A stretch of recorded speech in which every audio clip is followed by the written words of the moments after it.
네, 오늘 말씀의 변화산의 지리상의 위치는 어디일까요?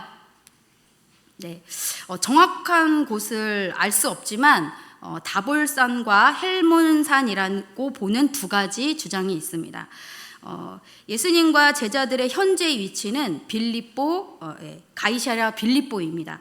그래서 오늘 누가복음 9장 앞부분에 보면은 사람들이 인자를 누구라 하느냐 이런 예수님께서 제자들에게 물으신 사건이 나옵니다. 마태복음에도 똑같이 나오는데 그들이 어느 지역에 있었는지 기록되어져 있습니다. 우리 함께 읽겠습니다. 시작. 예수께서 빌립보 가이사랴 지방에 이르러 제자들에게 물어 이르시되 사람들이 인자를 누구라 하느냐. 마태복음 17장 1절도 읽겠습니다. 엿새 후에 예수께서 베드로와 야고보와 그 형제 요한을 데리시고 따로 높은 산에 올라가셨더니 빌립보 이 가이사랴에서 다볼산은 5일 정도 걸어서 갈 수 있는 낮은 산입니다. 또 헬몬산은 이 빌립보 가이사랴에서 하루 정도 거리로 높은 산이었기 때문에 대부분 헬몬산으로 이 변화산을 추정합니다. 28절 말씀을 제가 읽겠습니다. 이 말씀을 하신 후 8일쯤 되어 예수께서 베드로와 요한과 야고보를 데리고 하시러 산에 올라가사. 이 말씀을 하신 후 8일쯤 되어 이렇게 되어 있죠. 그러니까 예수님의 질문에 베드로가 주는 그리스도시요 살아계신 하나님의 아들이시니다 라고 대답한 일 8일 후의 일입니다. 예수님께서 베드로와 요한, 야고보를 데리고 기도하러 낮은 산이요? 높은 산으로 기도하러 올라가셨습니다. 주님께서는 사명을 감당하기 위해서 어떻게 하신 거예요? 항상 산에 가셨습니다. 오늘도 예수님께서 사명을 감당하시기 위해서 산에 가셨습니다. 우리도 날마다 공부를 하든지 일을 하든지 알바를 하든지 무엇을 하든지 간에 먼저 무엇을 해야 합니까? 예수님처럼 기도를 해야 합니다. 그리고 또 예수님처럼 하나님께서 우리에게 주신 사명이 있어요. 이 사명을 감당하기 위해서는 어떻게 해야 하는 것입니까? 날마다 항상 기도해야 하는 것입니다. 사명을 감당하기 위해 산을 오르셨던 것처럼 우리도 역시 산을 오르는 성도님들, 청년들 되시기를, 청소년들 되시기를 주님의 이름으로 축복합니다. 아멘. 오늘 주님께서 기도하실 때 그의 용모가 변화되고 그 옷이 매우 휘어져 광채가 납니다. 그런데 갑자기 모세와 엘리야가 영광 중에 나타나서 예수님과 함께 말하는데 그들이 장차 예수님께서 예루살렘에서 별세하실 것을 말합니다. 우리는 성경 말씀, 오늘 말씀을 통해서도 그렇고 구약 말씀과 신약 말씀을 통해서 하나님께서 산에서 정말로 많이 역사하신다는 것을 볼 수 있고 알 수 있습니다. 또 이 변화선 사건이 모세와 엘리야와 매우 깊은 연관이 있다는 것도 발견하게 됩니다. 모세는 시내산에서 하나님과 대면하여 보고 내려왔을 때 그의 얼굴이 어떻게 되었습니까? 광채가 났던, 해같이 빛났던 그런 사건이 있었습니다. 또 엘리야는 호렙산에서 세미한 음성으로 하나님의 음성을 듣고 자신이 해야 할 하나님의 뜻, 하나님의 사명을 알게 되었습니다. 그런데 놀랍게도 예수님께서 모세가 그랬던 것처럼 얼굴이 오늘 어떻게 되셨습니까? 해같이 빛납니다. 또 예수님은 이미 알고 계셨지만 엘리야처럼 하나님의 뜻, 사명을 다시 듣게 되고 변화산에서 하나님의 음성을 들었습니다. 32절 말씀을 함께 읽겠습니다. 시작. 베드로와 및 함께 있는 자들이 깊이 졸다가 온전히 깨어나 예수의 영광과 및 함께 선 두 사람을 보더니 이제 제자들이 처음에 변화산에 올라갔을 때는 어떻게 했습니까? 졸았습니다. 설교를 제가 열심히 하는데 제가 이 자리에 딱 쓰면 여기 있는 성도님들의 얼굴들이 굉장히 잘 보이거든요. 그런데 설교를 할 때마다 조시는 분들은 계속 조시더라고요. 정신을 바짝 차리고 말씀을 받으셔야 합니다. 그러니까 제자들이 이렇게 예수님께서 이 3명의 제자를 데리고 올라가셨는데 처음에는 어떻게 했어요? 예수님 기도하실 때 막 졸았던 거예요. 이렇게 막 졸고 있다가 성경에 뭐라고 기록되어 있습니까? 완전히 깨어나 예수님과 영광 중에 함께 선 2사람, 누구예요? 모세와 엘리야가 함께 있는 것을 봅니다. 그랬더니 이 모세와 엘리야가 막 떠나려고 할 때 베드로가 예수님께 여기 있는 것이 너무 좋아서 초막 셋을 주를 위하여, 모세를 위하여, 엘리야를 위해서 짓겠습니다. 이렇게 고백합니다. 그런데 이제 이 베드로가 자기가 무슨 말을 하는지도 어떻게 해요? 자기도 알지 못합니다. 네. 우리 교회는 예배와 교제를 통해 또 제자 훈련을 통해 하나님께서 주시는 그 기쁨을 누리는 공동체입니다. 이렇게 함께 예배하고 함께 교제하고 함께 훈련하다 보면은 놀라운 영적 체험을 경험하기도 하고 또 영적으로 성장하며 함께한 사람들과 관계가 어떻게 돼요? 친해지고 끈끈해집니다. 그죠? 그러면 베드로처럼 여기가 좋사오니 산을 내려가지 말자는 그런 반응을 하게 됩니다. 이게 무슨 말이냐? 우리들끼리 너무 좋은 거예요. 하나님의 말씀을 배우고 하나님의 말씀으로 함께 기도하고 그러면 마치 이 변화산에서 겪는 것 같은 황홀경에 이제 임하게 되는 거죠. 놀라운 영적 체험을 하게 되는 거예요. 그러면 이런 영적 체험을 날마다 어떻게 해요? 체험하고 싶은 거죠. 그러니까 여기가 좋사오니 여기 계속 있자고. 우리 성도님들 중에서 그런 영적 체험이 많으신 분들의 특징 중에 하나는 기도원에 많이 올라가십니다. 그래서 기도 많이 하시고 영적 체험을 많이 받는 거죠. 그럼 그렇게 기도원은 어디에 있습니까? 주로 산에 있습니다. 산에 올라가는 거죠. 그렇게 산에 올라갔다는 것은 산에 영원히 살기 위해서 올라가는 것입니까? 그렇지 않습니다. 예, 그런 영적 체험을 통해서 산에서 내려오기 위한 것이죠. 그런데 이렇게 우리 막 자기들끼리 막 관계가 좋아지고 이렇게 끈끈해지는 것, 하나님의 사람들이 서로 사랑하고 끈끈해지는 것은 정말 바람직한 모습입니다. 그런 모습을 통하여서 사실은 밖에 믿지 않는 사람들이 은혜를 받는 거예요. 우리 교회가 서로 사랑하고 서로 정말로 협력하는 그런 모습들을 통해서 그렇습니다. 그러나 여기가 좋사오니 거기에 머물면 안 됩니다. 하나님께서 예배를 통해 교제를 통해 훈련을 통해 놀라운 경험과 기쁨을 누리게 하시는 것은 우리를 세상에 보내서 믿지 않는 사람들을 복음으로 섬기게 하려는 것입니다. 아멘. 자기들끼리만 너무 좋으면 사명을 감당하고 세상을 섬기는데 어려움이 생깁니다. 베드로가 이제 막 이런 말을 할 때, 여기가 좋사오니 이렇게 말을 할 때 구름이 와서 그들을 덮고 구름 속에 휩싸이자 그들이 무서움에 빠집니다.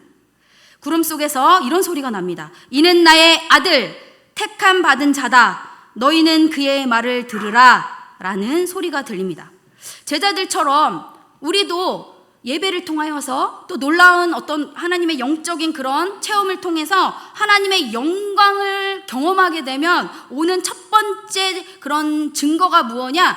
두려움에 휩싸이게 됩니다. 경외하는 마음에 휩싸이게 됩니다. 이것은 황홀경에 빠지는 특별한 경험이기 때문이에요. 이사야 선지자는 성전이 하나님의 영광으로 충만한 것을 보고 두려워하며 이렇게 고백했습니다. 이사야 6장 5절. 화로다 나여 망하게 되었도다. 나는 입술이 부정한 사람이요 나는 입술이 부정한 백성 중에 거주하면서 만군의 여호와이신 왕을 배웠음이로다. 네, 이처럼 거룩하신 하나님의 임재를 경험하면 첫 번째로 왜 하나님이 두려운 거예요? 자신이 죄인인 것이 깨달아지기 때문입니다. 그래서 거룩하신 하나님이 내게 임하면 내가 죄인이기 때문에 하나님을 만나기가 두려워지는 것이죠. 모세도 마찬가지입니다. 모세가 광야 생활을 했을 때에 하나님께서 그를 부르셨습니다. 부르셨을 때 떨기나무 가운데 이제 나오게 하시는데 그가 어떻게 합니까? 신을 벗고 그 앞에 엎드리는데 매우 큰 두려움에 쌓였습니다. 누가복음 3장 22절, 누가복음 9장 35절, 이 두 가지 말씀이 거의 흡사하기 때문에 함께 읽도록 하겠습니다. 구름 속에서 소리가 나서 이르되 이는 나의 아들 곧 택함을 받은 자니 너희는 그의 말을 들으라 하고, 누가복음 3장 22절, 성령이 비둘기 같은 형체로 그의 위에 강림하시더니 하늘로부터 소리가 나기를 너는 내 사랑하는 아들이라 내가 너를 기뻐하노라 하시니라. 아멘. 누가복음 9장 35절 말씀은 예수님께서 공생애를 시작하시기 위해 요한에게 세례를 받으실 때 하늘로부터 소리가 나면서 들려주셨던 그 말씀과 동일한 말씀이에요. 신명기 18장 15절 말씀도 함께 읽겠습니다. 시작. 내 하나님 여호와께서 너희 가운데 내 형제 중에서 너를 위하여 나와 같은 선지자 하나를 일으키리시니 너희는 그의 말을 들을지니라. 아멘. 신명기 18장 15절 말씀은 하나님께서 모세에게 주신 그리스도 메시아에 대한 예언의 말씀입니다. 이사야 42장 1절 말씀도 함께 읽겠습니다. 시작. 내가 붙드는 나의 종 내 마음에 기뻐하는 자 곧 내가 택한 사람을 보라. 내가 나의 영을 그에게 주었은즉 그가 이방의 정의를 베풀리라. 이사야 42장 1절은 이사야에게 주신 예수 그리스도, 그리스도에 대한 예언의 말씀으로, 누가복음 9장 35절은 이렇게 신명기 18장 15절 말씀과 또 이사야 42장 1절 말씀이 합쳐진 말씀이라고 볼 수 있습니다. 이것은 구약의 예언의 말씀이 진실로 이루어졌다는 것을 선언하고 있는 것입니다. 오늘 변화산 사건 그 직전의 말씀이 뭐라고 얘기했습니까? 베드로의 고백하는 말씀이라고 했습니다. 예수님을 하나님의 아들 그리스도로 어떻게 해요? 고백했습니다. 그 고백은 8일 후에 하나님께서 직접 이 사실을 확인시켜 주셨던 거예요. 그래서 이것은 하나님께서 예수님의 고난, 십자가의 죽음과 부활이 모든 언약의 성취임을, 또 모세와 엘리야에게 말씀하셨던 그 하나님께서 예수님과 그 제자들 앞에서 직접적으로 예수님께서 그리스도이심을 확증하신 사건입니다. 변화산 사건의 메시지는 분명합니다. 하나님은 하나님이시고 모든 율법을 완성할 하나님의 아들 그리스도이십니다. 아멘. 예수님은 모세와 엘리야의 권위를 뛰어넘어서 하나님의 온전한 뜻을 이루실 약속된 메시아입니다. 그러니까 너희는 예수님의 뜻을 따르라고 말씀하신 거예요. 하나님께서 변화산 사건을 통해서 제자들에게 하나님의 뜻을 분명히 밝혀 보여주신 거예요. 그런데 중요한 것은 이 일이 십자가 사건을 통하여서 이루어진다는 것입니다. 예수님께서 자신의 고난을 선포하신 뒤에 곧 이어서 변화산 사건이 일어난 것은 예수님의 십자가 고난의 진정한 의미, 그러니까 예수님께서 왜 십자가를 지셔야 하는지를 이 변화산 사건을 통하여서 그 의미를 분명하게 해 주신 것입니다. 성경 말씀은 사도들의 체험을 기록해서, 영적 체험을 기록해서 우리가 하나님의 말씀을 통해 믿음으로 더 나아갈 수 있도록 인도하십니다.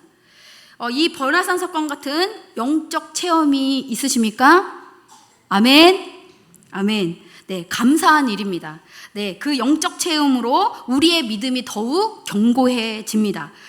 영적 체험을 사모하시기 바랍니다. 아멘. 여기서 제자들은 한 번도 보지 못한 그들을 모세와 엘리야인 줄 알아보았습니다. 저는 이 말씀을 항상 읽을 때마다 항상 엉뚱한 생각이 드는 거예요. 어떻게 많은 시대의 차이가 있는데 예수님의 제자들, 특별히 베드로가 어떻게 그들이 모세와 엘리야인지 알아보았을까? 예, 이런 물음표를, 이런 엉뚱한 생각을 하며 매우 궁금해합니다. 성경에 기록이 없어서 정확하게 알 수 없지만 참 신기하고 놀라운 일입니다. 아마도 이것은 하나님의 신비일 것입니다. 예수님께서 베드로와 야고보, 요한과 산 위에 계시는 동안 산 아래서는 한 사람의 아들이 귀신이 들려 경련을 일으켜 제자들을 찾아왔습니다. 그러나 예수님의 제자들은 그 아이에게서 어떻게 해요? 귀신을 쫓아내지 못합니다. 이튿날이 되어서, 이 변화사 사건 이튿날이 되어서 예수님과 세 제자가 산에서 내려왔습니다. 예수님께서 산에 오르신 것은 산에서 내려오시기 위한 것이에요. 예수님이 산에 오르신 것은 산에 살기 위한 것이 아닙니다. 예수님께서 산에 올라서 기도하시고 이 산 아래에서 하나님께서 주신 그 사명을 감당하시기 위한 것이었습니다. 하나님 산에서 어떻게 해요? 기도를 통하여서 하나님의 뜻을 받는 것이에요. 하나님의 뜻을 받고 그 하나님의 뜻을 이루실 준비를 하고 세상을 섬기기 위해서 내려오신 것입니다. 산에서 내려오자마자 어떻게 해요? 지금 큰 무리들이 이제 예수님께 몰려왔습니다. 왜 몰려왔습니까? 좀 전에 아까 말씀한 것처럼 그 세 제자 말고 나머지 제자들에게 자기 아들을 괴롭히는 귀신을 쫓아내다 달라고 했는데 쫓아내지 못하고 있는 그런 상황인 거예요. 그러자 예수님이 탁 하고 나타나니까 그 무리들이 한꺼번에 예수님께 나아갔습니다. 그랬더니 예수님께서 그 제자들에게 믿음이 없음을 책망하시고 그 아들을 고쳐주셨습니다. 예수님께서 제자들을 책망하신 것은 왜 책망하셨습니까? 오늘은 읽지 않았지만 누가복음 9장 1절에 보면 예수님께서 제자들에게 전도 여행을 보내시면서 이미 귀신을 제어할 능력과 병 고치는 능력, 그 권위를 이미 주셨기 때문입니다. 그런데 왜 제자들이 못 고친 것입니까? 믿음이 없었고 예수님이 말씀하신 그대로 그들이 아직 믿음이 적었고 또 그들이 두려웠기 때문에 하지 못한 것입니다. 말씀을 마무리하겠습니다. 예수님께서는 사명을 감당하시기 위해서 산에 오르셨습니다. 그 예수님께서는 우리에게도 사명을 주셨습니다. 그렇다고 하면 우리도 날마다 사명을 감당하기 위해서 산에 오르는 일을 감당해야 하는 것이에요. 산에 올라야 합니다. 산에 올라서 어떻게 해야 됩니까? 하나님의 말씀을 받고 또 그 말씀으로 기도하고 또 하나님의 뜻을 구하고 하나님께서 내게 주신 그 뜻을 이루기 위해서 어떻게 해요? 세상으로 내려와야 하는 것입니다. 하나님께서 우리에게 이 땅 아래, 산 아래에서 감당하기 원하시는 일이 무엇입니까? 나에게 주신 것을 다른 사람에게 주기를 원하시는 거예요. 그러면 나에게 주신 것은 무엇입니까? 나에게 주신 것은 구원입니다.